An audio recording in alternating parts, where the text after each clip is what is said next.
लोग ये नारा लगाते हैं, बहुत सुनने को मिलता है भारत माता की जय, मगर ये भारत माता है कौन? ये है क्या? मैं जानना चाहता हूं ये भारत माता कौन है? कौन है ये भारत माता? मतलब ये लोग कौन है?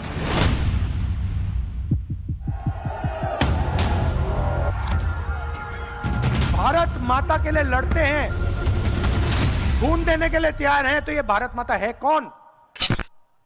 ये तो पता लगाना ही पड़ेगा। भारत माता की जय का मतलब क्या है? अब क्रांतिकारी काम करना पड़ेगा। इस देश को जाति जनगणना करवानी पड़ेगी। भारत माता की जय। बोलो भारत माता के, भारत माता के, भारत माता के।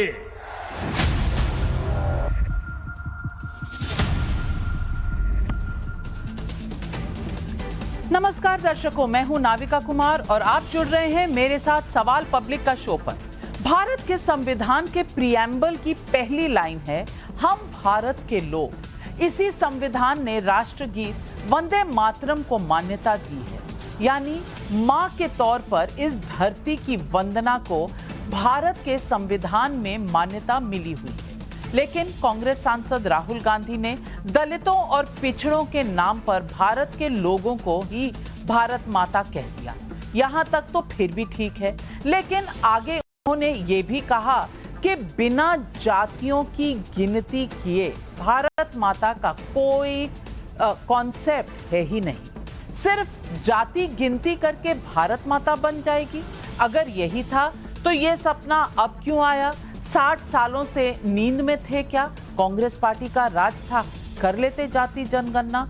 जाति गिनना इतना ही जरूरी था तो कांग्रेस के लिए तो देश आजाद होते ही गिन लेते, उसके बाद गिन लेते, अभी गिन लेते जब 10 साल की सत्ता में रहकर यूपीए सरकार थी।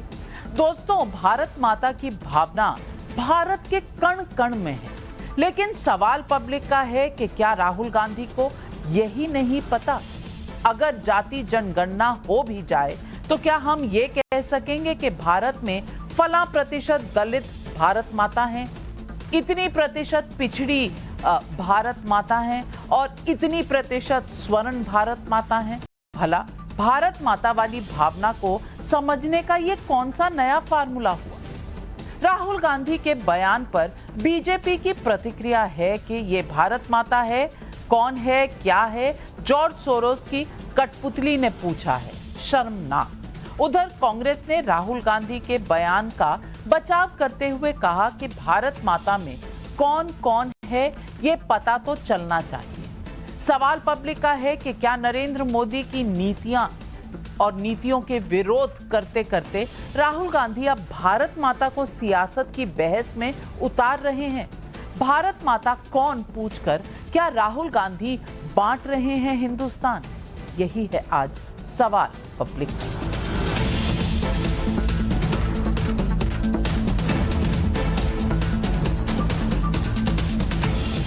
आपने महसूस किया होगा कि प्रधानमंत्री नरेंद्र मोदी समेत बीजेपी के हर छोटे बड़े नेता की रैली में भाषण भारत माता की जय के नारे के बिना पूरा नहीं होता। माता के, भारत माता के, भारत माता के। बोलो भारत माता के, भारत माता के, भारत माता के। दिलचस्प ये है कि कल राजस्थान के बूंदी में राहुल गांधी की सभा में कांग्रेस उम्मीदवार अशोक चांदना ने भी भारत माता की जय के नारे लगवाए थे। अब ये स्क्रिप्टेड था, पहले से तय था कि वो ऐसा करेंगे, राहुल गांधी कुछ और कहेंगे, ये तो हमें पता नहीं। इसी कॉन्टेक्स्ट में राहुल गांधी ने भारत माता कौन वाला विवादित बयान दे डाला। सुनिए राहुल गांधी की पूरी बात क्या है। हम ये नारा रोज लगाते हैं। मैं जानना चाहता हूं ये भारत माता कौन है? कौन है ये भारत माता? मतलब ये लोग कौन हैं? कितनी आबादी किसकी है? आदिवासी कितने, दलित कितने, पिछड़े लोग कितने, गरीब कितने, अमीर कितने? अगर हम नारा लगाते हैं भारत माता की जय, और अगर हम भारत माता के लिए लड़ते हैं, खून देने के लिए तैयार हैं, तो ये भारत माता है कौन? ये तो पता लगाना ही पड़ेगा। सही? अगर हमें मालूम ही नहीं इस देश में पिछड़े कितने, दलित कितने, गरीब कितने, तो भारत माता की जय का मतलब क्या है? अब क्रांतिकारी काम करना पड़ेगा। इस देश को जाति जनगणना करवानी पड़ेगी। क्या राहुल गांधी अपने मुद्दों और विचारों को रखने के लिए भारत माता का नैरेटिव इस तरह से डिफाइन कर सकते हैं?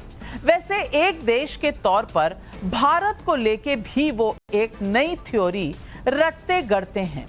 अभी अगस्त में मोदी सरकार के खिलाफ अविश्वास प्रस्ताव के दौरान उन्होंने संसद में भारत माता के नाम पर ऐसी बात कही थी जिसे एक्सपंज करना पड़ा था।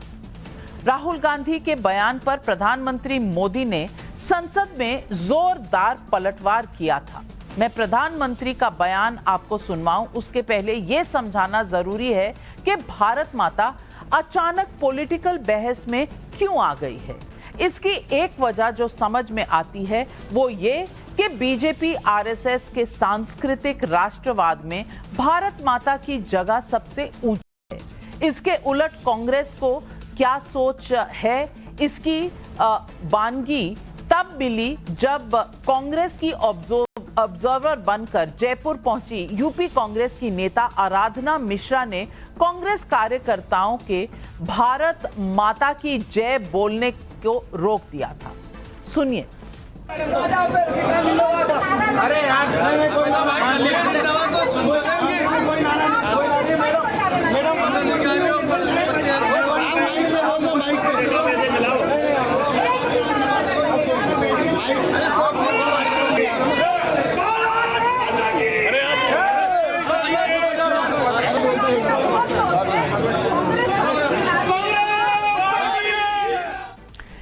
इस बीच जब राहुल गांधी के ताजा बयान को लेकर बीजेपी ने उन्हें घेरा है तो कांग्रेस की दलील क्या है वो भी सुन लीजिए। इनका अधूरा ज्ञान है। एक पुस्तक सरसंघचालक को मैं चुनौती देता हूं, उसने जिंदगी में एक किस पुस्तक पढ़ ली वो पूरी मुझे बताएं। प्रधानमंत्री चलिए छोड़ दीजिए उनको, तो पढ़ने लिखने से उनका शायद कम है रिश्ता, बिजी भी रहते हैं, प्रचार करना होता है, क्रिकेट देखना होता है, कई काम होते हैं। इनका एक मंत्री बता दे कौन सी किताब पढ़ी है आखिरी। जो पढ़ते नहीं है, लिखते नहीं है, अल्पज्ञानी हैं, वो आकर बोल रहे हैं अरे साहब भारत माता कौन है। डिस्कवरी ऑफ इंडिया पढ़ लीजिए, उसमें जवाब मिलेगा। भारत माता का व्याख्या जो नेहरू जी ने बड़ी खूबसूरत व्याख्या की है वो मालूम पड़ जाएगी। भारत माता यहां के लोग हैं, जिन लोगों से प्रधानमंत्री का, भाजपा का और संघ का दूर दूर तक कोई रिश्ता नहीं है। लफ्फाजी, नारेबाजी, भारत माता की व्याख्या तो पढ़िए। और यहां के लोगों का सामाजिक स्तर क्या है, किस सामाजिक ग्रुप का क्या स्तर है, आर्थिक स्तर क्या है, राजनीतिक स्तर क्या है, यह जानने के लिए जातिगत जनगणना बहुत आवश्यक है। आज कांग्रेस सभी को नेहरू का डिस्कवरी ऑफ इंडिया पढ़वा रही है जिसमें भारत की बात है।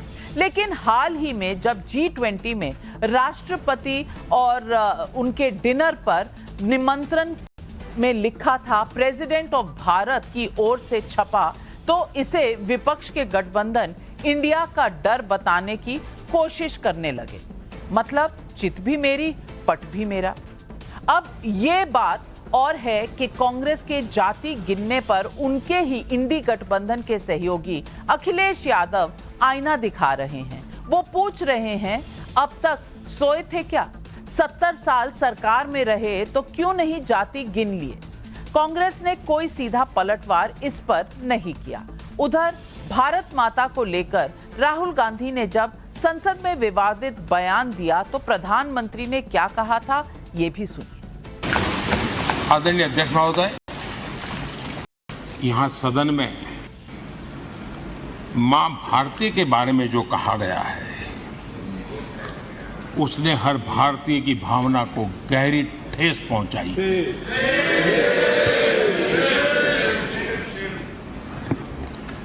जी पता नहीं मुझे क्या हो गया है, सत्ता के बिना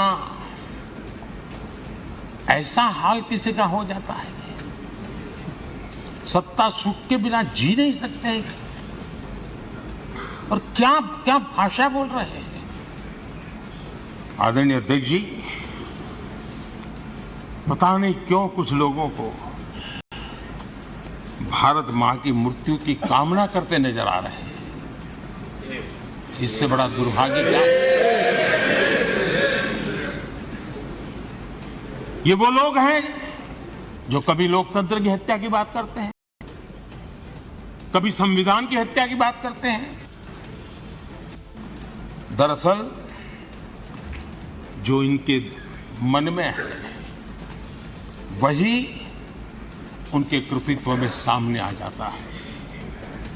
तो आज सवाल पब्लिक का, क्या भारत माता को जातियों में बांटकर देखना राहुल गांधी की राजनीतिक नासमझी है या ये एक नई स्ट्रैटेजी है?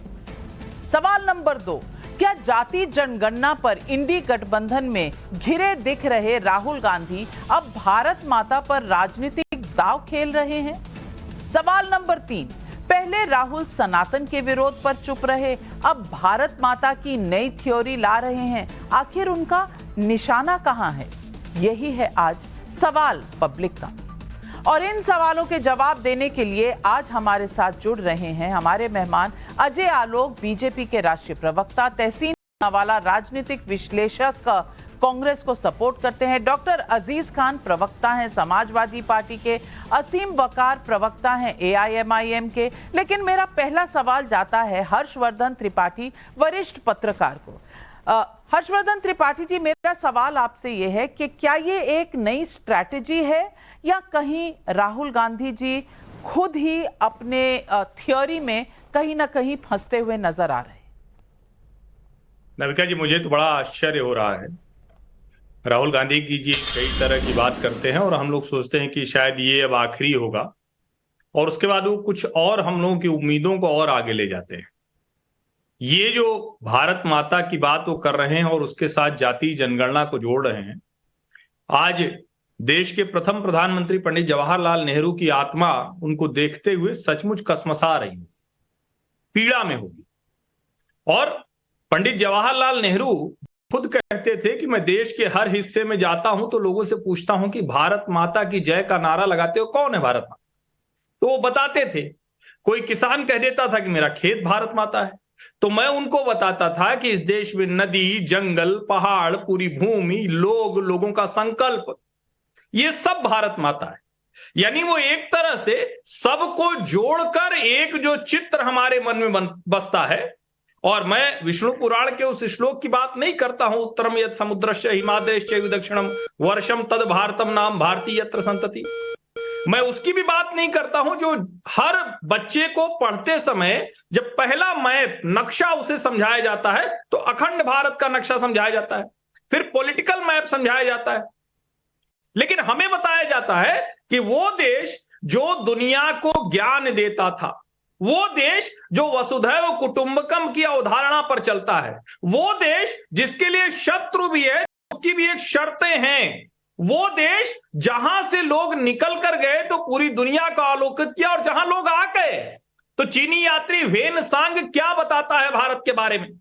यहां दुनिया का हर व्यक्ति आया तो वो कुछ सीख कर गया और जब अंग्रेजों को राज करना हुआ तो उन्होंने कहा जातियों में बांट दो। महात्मा गांधी क्या कहते थे? और उनको एक वाकया मुझे लगा कि इसका जिक्र करना चाहिए। अंग्रेजों से लड़ते हुए महात्मा गांधी जा रहे थे ट्रेन में, उनको आवाज सुनाई दे गई भारत माता की जय, चेन पुलिंग की, उतर गए। जवाहरलाल नेहरू जी की पार्टी गांधी जी का नाम लेकर चलने वाले, उन्हीं की कृपा पर चलने वाले। राहुल गांधी कह रहे हैं कि जाति गिन के हम भारत माता को समझेंगे, जानेंगे। शर्मनाक है ये नविका जी।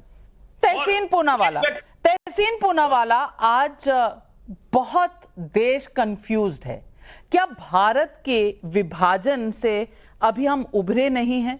क्या अब हम जातियों में विभाजन करेंगे और भारत माता की जय को भी एक कंडीशनल बना देंगे कि भारत माता की जय तभी होगी जब जाति जनगणना होगी? क्या हम ये कहेंगे कि इतने स्वर्ण जाति वाले अगर उनको ये मिल जाए तब भारत माता की जय होती है, इतने पिछड़ों को मिल जाए तब भारत माता की जय होती है? क्या हम सब मिलकर एक भारत माता के पुत्र नहीं है, पुत्रियां नहीं है? क्या हम अब विभाजन करने लगेंगे इस देश के नागरिकों का? क्या सोच है ये? नमस्कार नाविका जी, आपके शो में शिरकत करने का मौका मिला इसलिए आपका शुक्रगुजार हूँ। भारत माता के बच्चे मणिपुर के वो बच्चे हैं जो डिस्प्लेस है और आज उनमें से कुछ लोगों ने सेल्फ रूल डिक्लेयर किया है। भारत के इतिहास में पहली बार सेल्फ रूल डिक्लेयर किया है। वे आज पीड़ित है। भारत माता के बच्चे वो रेस्टर्स है जिनके लिए नाविका जी आपने संघर्ष किया था और आपकी रिपोर्टर को ब्रिजभूषण शरण सिंह नाम के एक दानव ने धक्का मारा। उन महिलाओं ने जब उनके पास गई प्रोटीन पाउडर ने किस अभद्र तरह से उन्होंने उनको छुआ, ये दिल्ली पुलिस रिपोर्ट करती है। आज तक वो व्यक्ति जेल में नहीं है। भारत माता के बच्चे अजय मिश्रा टेनी जिसने किसानों को धमकी दिया, उसके बेटे ने किसानों को रोंड दिया, वो है। अभी मुझे खबर मिली है टाइम्स नाउ के हवाले से, राम रहीम जी को 8वीं बार पैरोल मिला, इस बार 30 दिन के लिए उसके बर्थडे सेलिब्रेट करने को। जो एक रेपिस्ट कॉन्विक्टेड है, वो रेपिस्ट के जो विक्टिम्स थे वो भारत माता के बच्चे थे। और जाति की आप बात करते हो, जिसकी जितनी संख्या भारी उसकी उतनी हिस्सेदारी। नाविका जी मैं आपको कितनी बार बोला लेकर रहेंगे। और अगर सब भारत माता के बच्चे जो हम हैं नाविका जी, तो क्यों उन बच्चों को उनका अधिकार नहीं मिले? वो संघर्ष के लिए राहुल गांधी, समाजवादी पार्टी, एमआईएम जो भी डिफरेंसेस है लड़ेंगे, लड़कर हक लेंगे। किसी को बुरा लगे तो लगने दो, वो भारत के बच्चे उनका बहुत अच्छी बात कह रहे हैं, जिसकी जितनी संख्या भारी उतनी हिस्सेदारी। तो असीम वकार साहब, मुसलमानों की संख्या कम है तो आपको तो कुछ खास देने में इंटरेस्टेड नहीं है कांग्रेस पार्टी। अब क्या ये सोच भारत माता को डिफाइन करेगी कि जिसकी जितनी संख्या भारी उसकी उतनी हिस्सेदारी? नहीं, बिल्कुल। ये तो हम लोग का पिछले चुनाव में भी नारा था, उससे पहले चुनाव में भी नारा था कि जिसकी जितनी संख्या भारी उतनी उसकी हिस्सेदारी। इसमें बुराई नहीं है मैडम, बिल्कुल बुराई नहीं। मैं इसको नहीं मानता कि इसमें कोई बुराई है। भारत माता की जय इसी बात पर होगी कि पहले जातियों की जनगणना हो जाए, उससे पहले भारत माता की जय नहीं बोलना। खैर, आपकी पार्टी को तो भारत माता की जय वैसे भी कुछ खास पसंद नहीं है।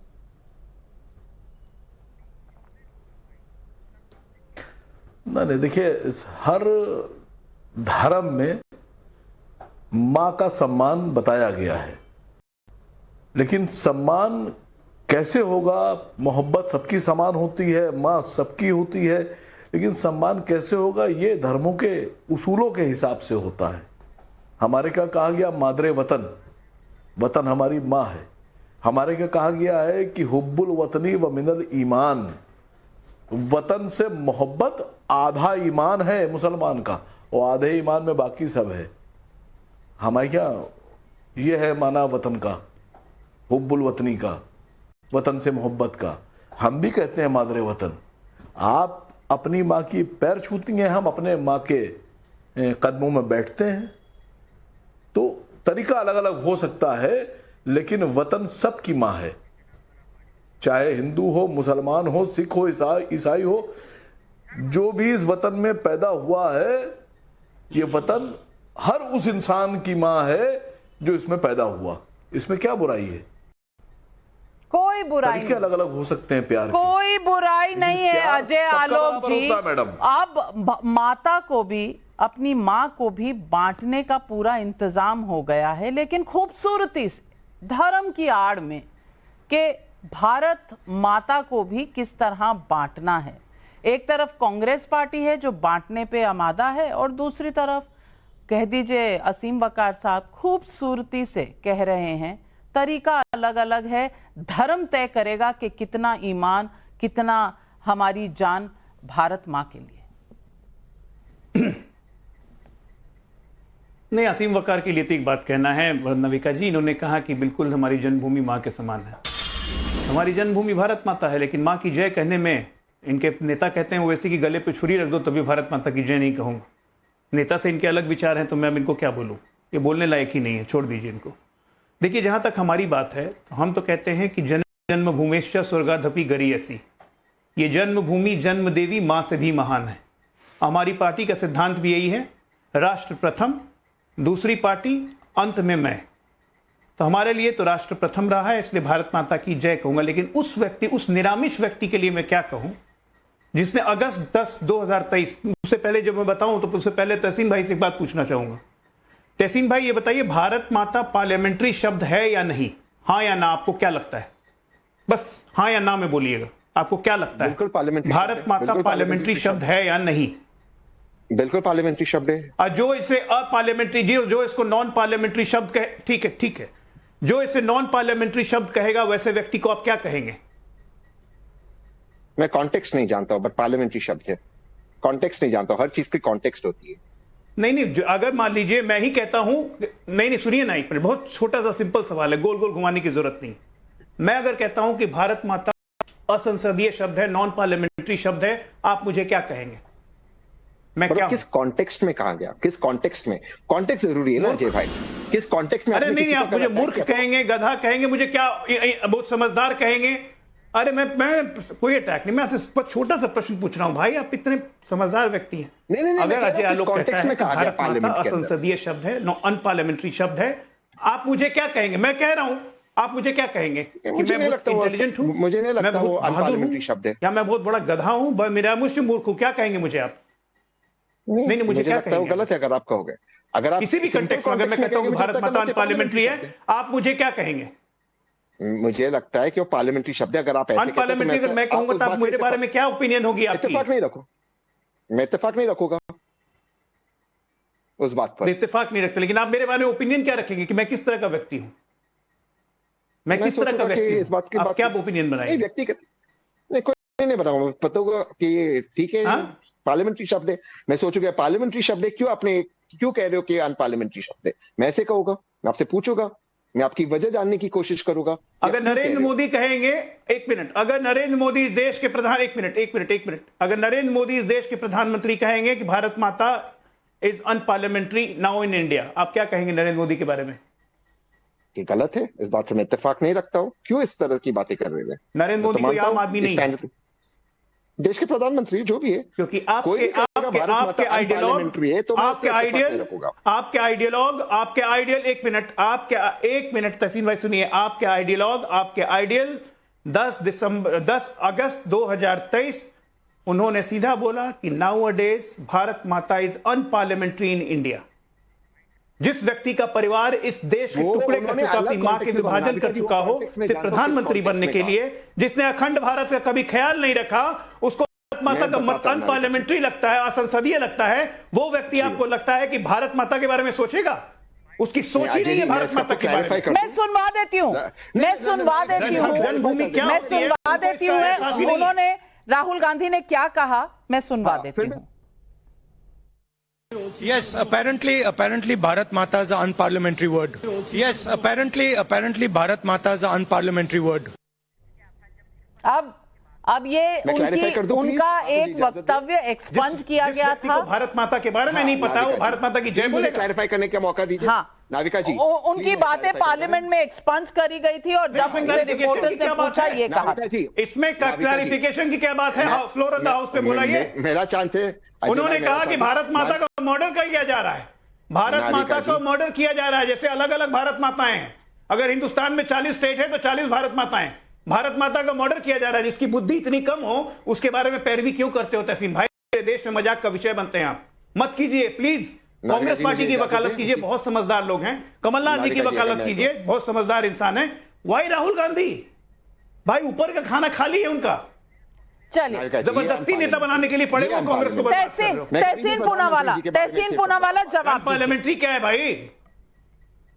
देखिए नाविका जी, मैं कभी भी किसी भी नेता के बारे में ऐसे शब्दों का प्रयोग नहीं करता, तो मेरी भी अपेक्षा है कि मेरा जिनसे रिश्ता है उनसे इस तरह की दिल का रिश्ता, इस तरह की बातें ना हो। लेकिन मैं आपको बता रहा हूँ, राहुल जी की उस दिन की स्पीच में भारत माता शब्द को एक्सपंज किया गया। मैं तो ये कह रहा हूँ उनको ग्रे मैटर्स की कमी है।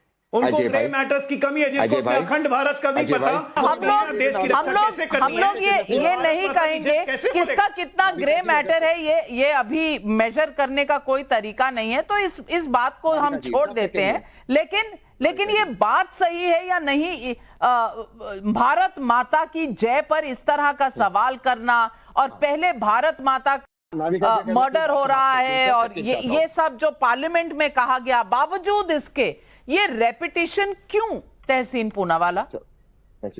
नाविका जी, आज जो आपके शो पे हुआ, यही बात से मुझे चिंता होती है। राहुल गांधी जी ने एक चीज कही सरकास्टिकली, अपेरेंटली भारत माता इज अनपार्लियामेंट्री। वो सरकास्टिकली कह रहे क्योंकि सरकार ने उनकी स्पीच को एक्सपंज किया, भारत माता शब्द को एक्सपंज किया। आज उस बात को उनके खिलाफ इस्तेमाल किया जा रहा है। ये मैनिपुलेशन जो अमित शाह जी ने राजस्थान में कहा, हम कोई भी चीज को वायरल करते कुछ भी झूठ फैला दे। क्या झूठ था कि अखिलेश जी ने मुलायम सिंह जी को थप्पड़ मारा, ये झूठ था, हमने इसको वायरल किया। ये जो झूठ कहा जाता है, ये जो मैनिपुलेशन, ये भारत माता के इंटरेस्ट में नहीं, उनके बच्चों के इंटरेस्ट में। तो अगर ये बात राहुल जी उठा रहे, मुझे लगता है अभी अच्छी सुना बात है, आपने, ये उठाना चाहिए। आप किसको डिफेंड कर रहे हैं? सर, मैं राहुल गांधी को डिफेंड कर रहा हूं, बड़े फक्र से करता हूं, क्योंकि वो आदमी एक शहीद का बेटा है, एक शहीद का लेकिन पोता है। मूल सवाल जो है डॉक्टर अजीज खान से पूछना चाहती हूं। मूल सवाल यही है जो राहुल गांधी जी ने कहा कि भारत माता की जय तभी हो सकती है जब जाति जनगणना हो। तो यानी कि इतने 60-65 जितने भी साल कांग्रेस पार्टी रही, तो क्या भारत माता की जय नहीं होनी चाहिए थी? और अगर इतने साल सत्ता में रहे तो तब जाति जनगणना क्यों नहीं करवा ली गई थी? क्यों करवाई और दिखाई नहीं दुनिया को, देश को? यह भी एक सवाल है। लेकिन हर बार ये जाति जनगणना को भारत माता की जय से जोड़ देना, कहीं ये पॉलिटिक्स का नया नैरेटिव है या चीजों को तोड़ मरोड़ कर शायद कहीं ना कहीं किसी भी सेक्शन ऑफ लोगों को ठेस पहुंचाना है? चाहे वो सनातन धर्म के बारे में जो कहा जाए, अब भारत माता की, लोगों को ठेस पहुंचती है ना?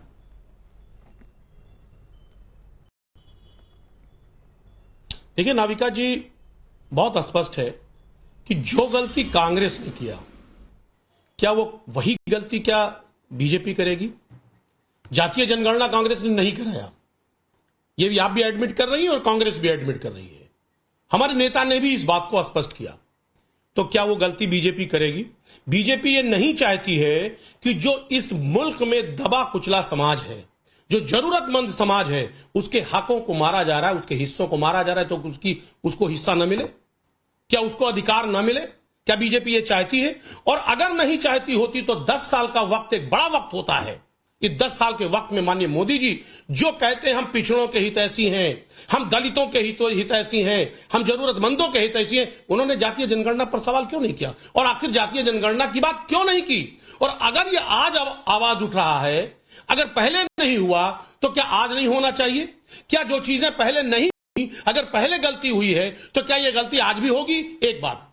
दूसरी बात, अभी लगातार आप कह रही हैं, मुल्क की बात कह रही हैं।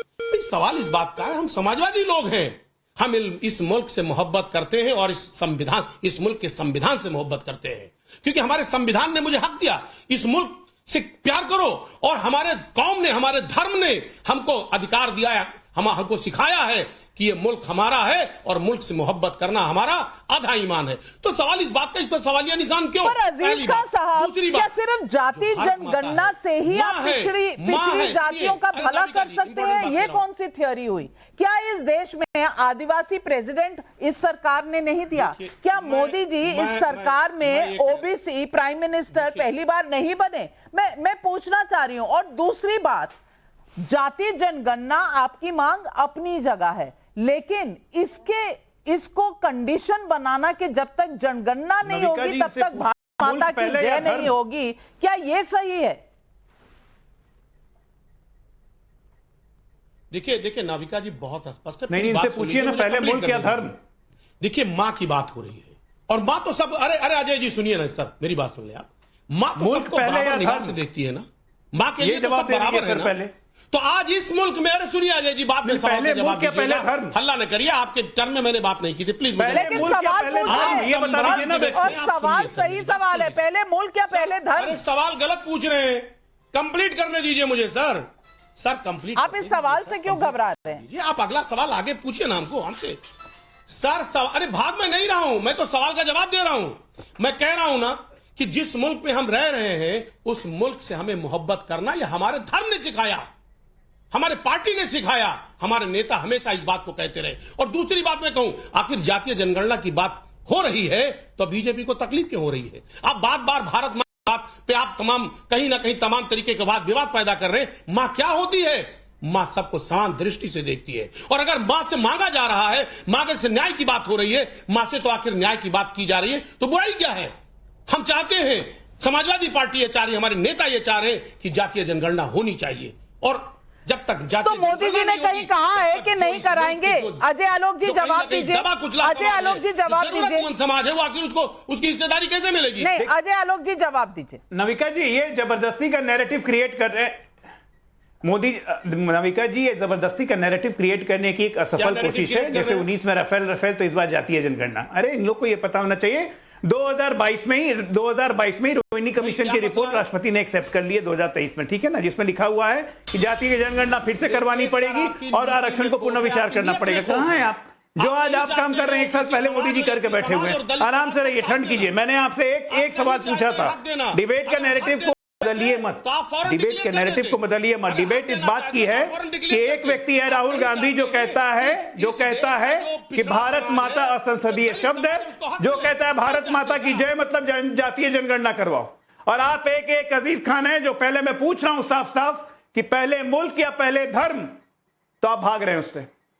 आज बताइए ना, पहले हिंदुस्तान है या पहले इस्लाम है? देखिए सर, सुनिए, मेरे लिए तो पहले हिंदुस्तान है, उसके बाद हिंदू धर्म है। आपके लिए क्या है? सुनिए, मेरे लिए पहले हिंदुस्तान है, उसके बाद हिंदू धर्म है। आपके लिए क्या है? पहले हिंदुस्तान है या इस्लाम? जवाब दीजिए अजीज का साहब, जवाब दीजिए। साफ बोलिए, गोल गोल नहीं घुमाना। हम बता रहे हैं, अरे हम बोल रहे हैं सर। अरे अजय जी, मैं साफ बात करूंगा ना, साफ बात। देखिए, एक इंसान की 2 आंखें होती हैं और दोनों इंपॉर्टेंट हैं हमारे लिए। संविधान और धर्म दोनों इंपॉर्टेंट है। एक आंख अगर आपका फोड़ दिया जाए तो आप अंधे दिखेंगे, काने दिखेंगे। हमारे लिए दोनों इंपॉर्टेंट है। क्या बात करते हैं आप?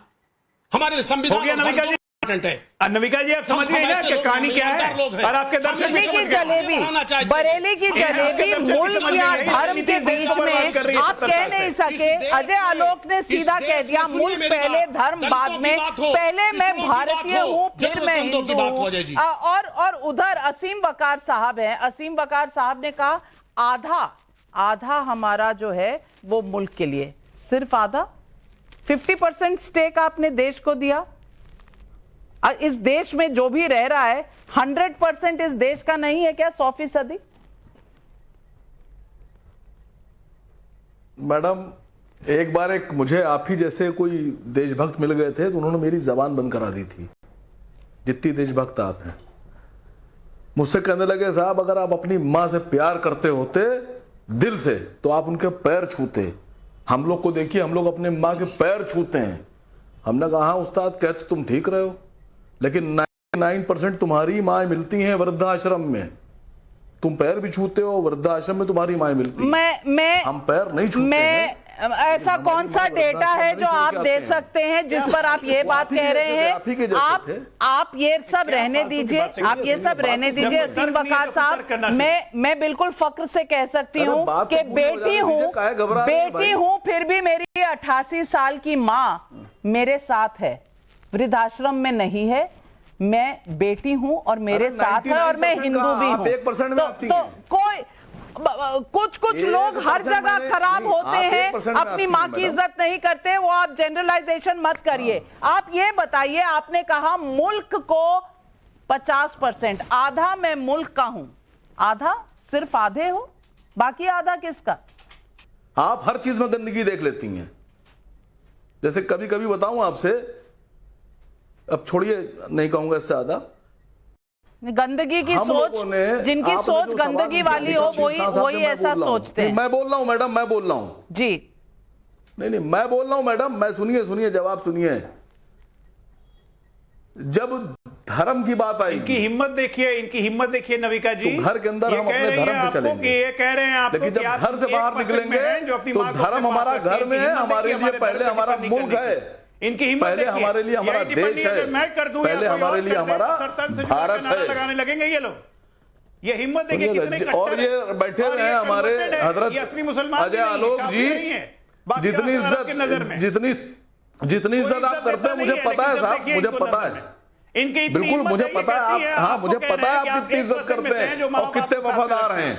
मैं कहाँ कह रहा हूँ, आप भी जानते हैं आप कितने वफादार हैं। नहीं, आप किस तरह की बात कर रहे हैं, आप किस तरह की बात कर रहे हैं, मुझे उसका सिर पैर नहीं समझ आ रहा। आप दूसरों की दिमागी हालत का अंदाजा लगाते हैं, मुझे आपकी दिमागी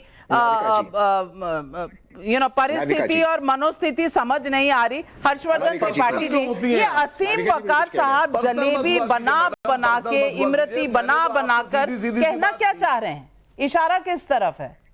देखिए नविका जी, मैं सबसे पहले असीम वकार की इस बात का बहुत, उसको कहते हैं ना कि कड़े शब्दों में विरोध करता हूं, और असीम वकार को माफी मांगनी चाहिए। वो कह रहे हैं कि देश के हिंदुओं की माएं वो वृद्धाश्रम में है 99%। शर्म नहीं आती इनको? ये आंकड़ा कहां से लेकर आए? कुछ भी बोल देंगे आपकी, कोई व्यक्ति मिला, हमने उसको बता दिया आपकी माएं वृद्धाश्रम में रहती। और अगर आप ये करते हैं तो दूसरों को ऊपर मत थोपिए ना। क्या कहा मैंने? कहा वृद्धाश्रम, ये आपने तय कैसे दिया? आश्रम में इसका कोई तो आंकड़ा बताइए। और इसीलिए मैं कह रहा हूं, आपके जैसे लोग ही इस बहस को हिंदू मुसलमान पर ले जाते हैं। आपके जैसे लोग हिंदू मुसलमान पर बहस ले जाते हैं। आप कह रहे हैं कि हिंदुओं की मां वृद्धाश्रम में है। जितना सम्मान हमारी संस्कृति हमारे संस्कार में है, आप किस तरह की बात कर रहे हैं? आपने नविका जी को उदाहरण देते हुए यही कहा, आपने नविका जी को उदाहरण, आपको माफी मांगनी चाहिए। आश्रमों में अगर आपको माफी मांगनी चाहिए। 99% हमारी आपने हिंदुओं की माओं के ऊपर ये टिप्पणी, आपको असीम वकार साहब, या तो आप डेटा पेश करिए जो आपने कहा, वरना माफी मांगिए। असीम वकार साहब, आज आपको माफी मांग लेनी चाहिए, सिंपली इसलिए कि आपने देश के 99% लोगों पर, ये 99% हिंदूज पर आपने आरोप लगाया है। आपने 99% हिंदुओं पर यह आरोप लगाया कि वो अपनी माँ को वृद्धाश्रम छोड़ आते हैं। आपके पास ऐसा कौन सा सबूत है, कौन सा डेटा है, क्या आधार है आपकी बात का? सुनिए, आप भारत माँ की बात करने में आपको हिचक होती है, और आप सबकी माँओं पर पहुंच गए और आपने सर्टिफिकेट दे दिया। आप कौन सी अथॉरिटी है सर्टिफिकेट देने वाली? नहीं। आप दूसरों के दिमागी स्टेटस के बारे में बोलते हैं। ये डेटा कहां से है आपके पास? नविका जी, इनमें जरा भी शर्म मची है तो माफी मांगनी चाहिए। नहीं कहना चाहिए जितनी माँ लोग छोड़ के आते हैं उनमें 99% हमारी नहीं है। अभी भी ये उसी बात हमारी नहीं है। जाकर आपकी माँ भी मेरी माँ है और मेरी माँ भी आपकी माँ है।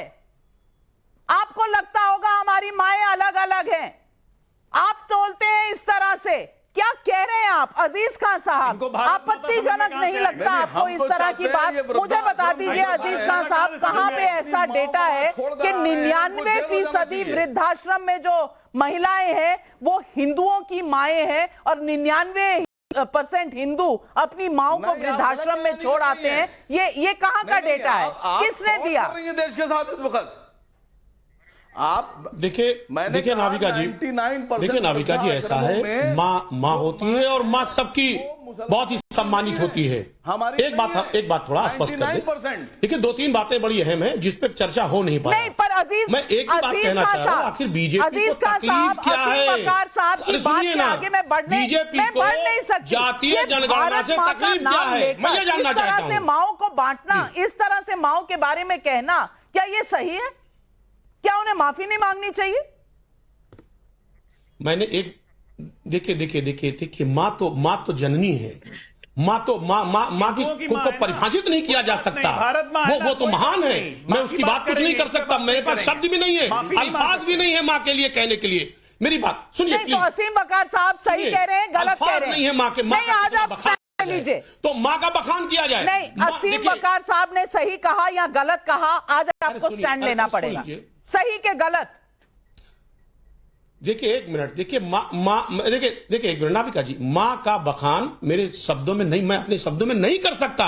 मां महान है, हिंदुओं हम की मां मां के बारे में को परिभाषित बोल रहे नहीं हैं कर ना, ये सकते। कहां एक से स्टैंड लेंगे? बात, मेरा जो सवाल है अजय आलोक जी से, वो सवाल का जवाब ये क्यों नहीं दे सकते और क्यों नहीं दे रहे?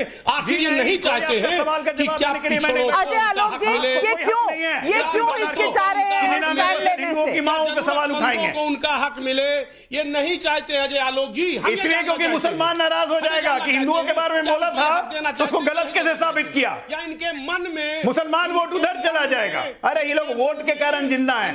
एक काम करो, सांस में भी इस्लाम ले आइए, कोई पीड़ा नहीं है, सांस भी लीजिए, कहिए सांस में भी ले आइए। अब आप ही बता दीजिए, असीम वकार साहब कहते हैं 99% हिंदू अपनी माओं को छोड़ आते हैं वृद्धाश्रम में। ये डेटा का कोई आधार है क्या? यही वो सोच है जो भारत माता को इस तरह से विभाजन वाली सोच जो है, जिस तरह से जहां से राहुल गांधी से हम शुरू हुए और असीम वकार पर आकर अटक गए, ये डिवाइड करने की, विभाजन करने की कैसी सोच है? ये सोच कैसी है नाविका जी कि आप आपके ही सम्मानित पैनलिस्ट को कहे कि आप बताए कि आपका ईमान देश के ऊपर पूरा है या नहीं है। ये कौन सी सोच है? उन्होंने कहा था, उन्होंने कहा था अपने वाक्य में, आपने पहले रिस्पॉन्स में कहा था उन्होंने। नाविका जी मेरा चांस है, प्लीज प्लीज। हर एक, मैं नास्तिक हूं, लेकिन हर एक मुसलमान देश में 5 बार इस पावन धरती को, इस पाक धरती को सजदा करता है। इस धरती में माँ क्या, इस धरती में वो अल्लाह का रिप्रेजेंटेटिव देखता है 5 बार। चाहे वो असीम वकार हो, चाहे वो डॉक्टर अजीज खान हो, मैं इनसे इत्तेफाक नहीं रखता बहुत पॉलिटिकल बात पे, पर 5 बार दिन में सजदा इस धरती को करते हैं। इस धरती में वो अल्लाह को देखते हैं। ये कौन सी बात हुई नाविका जी? मैंने उस पर कोई सवाल नहीं उठाया है, मैंने उस पर कोई सवाल नहीं उठाया है। मैं सिर्फ डेटा क्वेश्चन कर रही हूँ। 99% हिंदू अपनी माओं को वृद्धाश्रम छोड़कर आते हैं। क्या ये डेटा सही है? क्या ये वाक्य सही है? तीनों का डीएनए एक है, ये साबित हो गया। अरे आप मेरे तहसीन से ये उम्मीद नहीं थी मुझे। आपका तो डीएनए एक ही है ना मेरे तहसीन भाई, आपसे ये उम्मीद नहीं थी मुझे कि आप कम से कम गलत को गलत बोलोगे ना भाई। मेरा नहीं, और ये देश प्रेम में धर्म कौन ला रहा है? ये देश प्रेम में धर्म कौन सा ला रहा है? भारत माँ को भी आप मोहब्बत करेंगे, धर्म देखकर देखा जाएगा कि कौन कितनी मोहब्बत कर रहा है भारत माँ से। हर्षवर्धन त्रिपाठी जी, देखिए नविका जी, मैं तो शर्मसार हो रहा हूं असीम वकार की एक ही तरह की लैंग्वेज बोल रहे और बेहद घटिया बयान दिया। और मुझे सचमुच उम्मीद है, ठीक है, और बातें ठीक है, कीजिए कुछ भी कहिए, लेकिन अजीज खान साहब और तहसीन पूनावाला जी को, असीम वकार को लानत भेजना चाहिए। ये कैसे कोई कह सकता है कि हिंदू अपनी माओं को वृद्धाश्रम छोड़ आते हैं? 99% उन्हीं की माएं होती, मुझे तो नहीं दिखती। अपवाद सब जगह होते हैं। और हम तो कहते हैं अपने यहां की पूत सपूत तो क्यों धन संचय, पूत कपूत तो क्यों धन संचय। तो होंगे ऐसे कपूत जो असीम वकार जैसी बात करते हैं। इसमें तहसीन भाई और अजीज खान साहब को बोलना चाहिए। मेरा यह मानना है कि आप राजनीतिक बहस अलग करिए, जो करना है वो करिए, लेकिन कम से कम इस तरह से राष्ट्रीय टेलीविजन चैनल पर और हिंदुओं की माएं वृद्धाश्रम में रहती हैं 99%, और असीम वकार ऐसी बेहयाई वाली हंसी हंस रहे हैं और उस पर आप लोग तर्क खोज रहे हैं, तो मैं क्या कहूं, मैं इस पर शर्मसार हो रहा हूं। तहसीन पूनावाला, आखिरी बार पूछ रही हूं, क्या ये वाक्य सही था या हमें कम से कम इस पर अपना डिसेंट रजिस्टर करना चाहिए? मैं सोचता हूं कि वकार साहब ने जो कहा माओ को लेकर, उन्होंने हिंदुओं की माओ को लेकर नहीं कहा, उन्होंने कहा कि जो माएं पाई जाती है, उन्होंने कुछ और कॉन्टेक्स्ट में कहा। लेकिन मैं कहता हूं कि इस चीज को हमें नहीं लाना चाहिए कि धर्म में, मैं मानता हूं, मैं बिल्कुल मानता हूं। डिफेंस कर रहे हैं आप, क्या आप डिफेंस कर रहे हैं? अजीज खान साहब, जितनी माएं हैं और 99% वो हिंदू माएं हैं। अब उल्टी तरीके से कह लीजिए तो भी क्या ये वाक्य सही है? डेटा है ऐसा, या इस पर खेद प्रस्तुत करना चाहिए? नाविका जी, धर्म देखते किसी की लॉयल्टी, देखिए नाविका जी, वो व्यक्ति दुर्भाग्यशाली है जो मां का सम्मान नहीं कर सकता, मां के सम्मान की बात नहीं करता है। वो कोई भी शख्स हो, चाहे वो हिंदू हो, चाहे मुसलमान हो, या किसी भी धर्म से ताल्लुक रखता हो, जो मां का सम्मान नहीं करता, जो मां का सम्मान नहीं कर सकता, वो किसी का सम्मान नहीं कर सकता। और ये कैटेगराइज नहीं किया जा सकता। कि साहब ये हिंदुओं की माएँ ज्यादा मैं हैं, नहीं मुसलमानों जानती की माएँ कि ज्यादा हैं। किसका ये दिल, निर्णय नहीं किया जा किसकी सकता। सोच इतनी तंग है कि बात शुरू हो भारत माता से। वहां तो आपने दिल और दिमाग की तंगी दिखाई और उसके बाद आप आ गए सीधा इस बात पर कि वृद्धाश्रम में जितनी माएँ हैं 99% वो हिंदू माएँ हैं। ये कौन सी सोच है जो इस तरह की विभाजन करता है? ये कौन सी सोच है जो इस तरह की बात सोचता है और कहता है और उस पर भी खेद नहीं प्रकट करता? क्योंकि माफी मांगने से तो शायद कोई छोटा हो जाएगा। और भारत के लोग हैं तो ही लोकतंत्र है। लोकतंत्र है तभी राजनीतिक मुद्दे उठाए जा सकते हैं और बहस जारी रह सकती है। इसलिए राहुल गांधी अगर भारत माता की सोच को ही विवादित ढंग से सामने रखते हैं और उनके सामने और विवाद खड़ा करने के लिए बाकी अनेक पार्टियां हैं जो मां को ही विवादित कर दें, तो भला इस देश का होगा क्या? ये सोच बस आपके सामने छोड़ के जा रही है। जरूर हल ढूंढिएगा। क्या हमारी पॉलिटिक्स इस कदर इस स्तर पर चली जाएगी? सोचने की बात है। लेती हूं आपसे इजाजत। नमस्कार, धन्यवाद।